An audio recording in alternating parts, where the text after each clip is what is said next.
ಶಂಕರ್ ಅವರು ಇದ್ದಾರೆ. ಬನ್ನಿ ಅವ್ರಿಗೆ ಈ ಟೆಕ್ ಸಮಿಟ್ ಹೇಗೆ ನಡೀತಿದೆ, ಎಕ್ಸ್ಪೀರಿಯನ್ಸ್ ಹೇಗಿದೆ ಅದ್ರ ಬಗ್ಗೆ ಮಾತಾಡ್ಸ್ತಾ ಹೋಗೋಣ. Hello sir. Hello good afternoon all.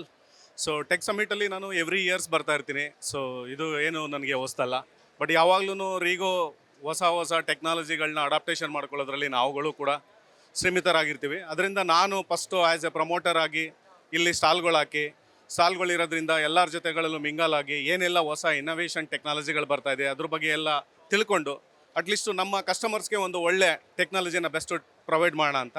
But ಈ ವರ್ಷ ಸ್ಪೆಷಲಾಗಿ ನೋಡಿದ್ರೆ ಗೌರ್ಮೆಂಟು ತುಂಬ ಚೆನ್ನಾಗಿ ಆರ್ಗನೈಸ್ ಮಾಡಿದ್ದಾರೆ. So really well organised government also. This is help us to we can scale the business. So ನಾವು ಪ್ಯಾನ್ ಇಂಡಿಯಾ ಆಪ್ರೇಟ್ ಮಾಡ್ತಾ ಇರೋದ್ರಿಂದ, ಪ್ಯಾನ್ ಇಂಡಿಯಾ ಬಿಸ್ನೆಸ್ ಆಪ್ರೇಟ್ ಮಾಡ್ತಾ ಇರೋದ್ರಿಂದ tech is very very important. So ಆ ಕಾರಣದಿಂದ ಈ ಒಂದು ಶೋಸ್ ನಡೆಸ್ತಾ ಇರೋದು, ಟೆಕ್ ಶೋ ನಡೆಸ್ತಾ ಇರೋದು, ಗೌರ್ಮೆಂಟು ಪ್ರಮೋಟ್ ಮಾಡ್ತಾ ಇರೋದು ಇದಕ್ಕೆ ತುಂಬ ಚೆನ್ನಾಗಿದೆ ಅಂತ ಹೇಳಕ್ಕೆ ಇಷ್ಟಪಡ್ತೀನಿ.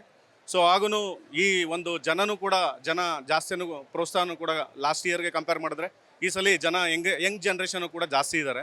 ಸೊ ತುಂಬ ಚೆನ್ನಾಗಿದೆ. ಸೊ ಆ್ಯಸ್ ಎ ನಾನು ಒಂದು ಟ್ರಾನ್ಸ್ಪೋರ್ಟ್ ಕಂಪ್ನಿ ನಡೆಸೋದು ನೋಡಿದ್ರೆ, ಟ್ರಾನ್ಸ್ಪೋರ್ಟ್ ಕಂಪ್ನಿ ನಡೆಸ್ತಾ ಇರೋದು ನೋಡಿದ್ರೆ, ಸೊ ಇವತ್ತು ಎಲ್ಲ ಕಾರ್ಪೊರೇಟ್ಸು ಕೂಡ ಟೆಕ್ ಅಂತ ಕೇಳ್ತಾ ಇರ್ತಾರೆ. ಸೊ ಇಲ್ಲಿ ಹೊಸ ಇನೋವೇಷನ್ಗಳು ನೋಡಿದಾಗ ನನಗೆ ಅವ್ರಿಗೆ ಒಳ್ಳೆ ಸೊಲ್ಯೂಷನ್ಸ್ ಕೊಡ್ಬೋದು ಅಂತ ಅನಿಸುತ್ತೆ. ಈಗ ನಿಮ್ಮದು ಕೂಡ ಇಲ್ಲಿ ಸ್ಟಾಲ್ ಇದೆ, ರೆಸ್ಪಾನ್ಸ್ ಕೂಡ ಚೆನ್ನಾಗಿದೆ ಅಂತ ಹೇಳಿದ್ರಿ. ಯಂಗ್ ಜನ್ರೇಷನ್ಸ್ ಕೂಡ ಈ ರೆಸ್ಪಾನ್ಸ್ ಕೊಡೋದ್ರಲ್ಲಿ ಈಗ ತುಂಬ ಯಂಗ್ ಜನ್ರೇಷನ್ಸ್ಗೆ ಯಾವಾಗಲೂ ಕ್ಯೂರಿಯಾಸಿಟಿ, ಅದು ಹೆಂಗೆ ವರ್ಕ್ ಆಗುತ್ತೆ, ಇದು ಹೆಂಗೆ ವರ್ಕ್ ಆಗುತ್ತೆ ಅಂತ.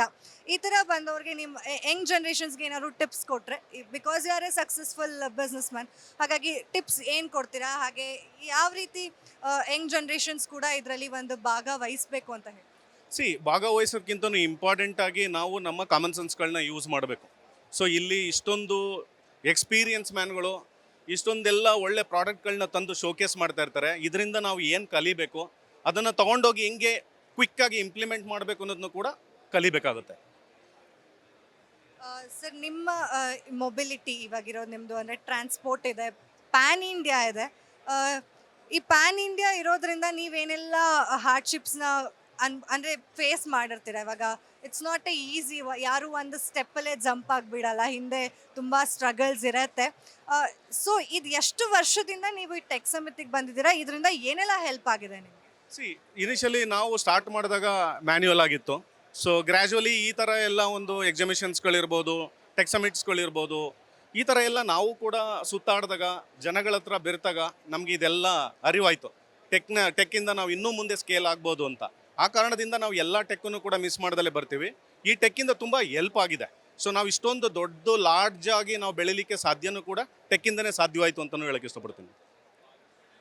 ನೋಡಿದ್ರಲ್ಲ, ಇದಾಗಿತ್ತು ರೀಗೋ ಸಿಒ ಆಗಿರುವಂತಹ ಶಂಕರ್ ಅವ್ರ ಮಾತು. ನೋಡ್ತಾ ಇರಿ ಗ್ಯಾರಂಟಿ ನ್ಯೂಸ್. ಗ್ಯಾರಂಟಿ ನ್ಯೂಸ್, ಸುದ್ದಿ ಖಚಿತ, ನ್ಯಾಯ ನಿಶ್ಚಿತ.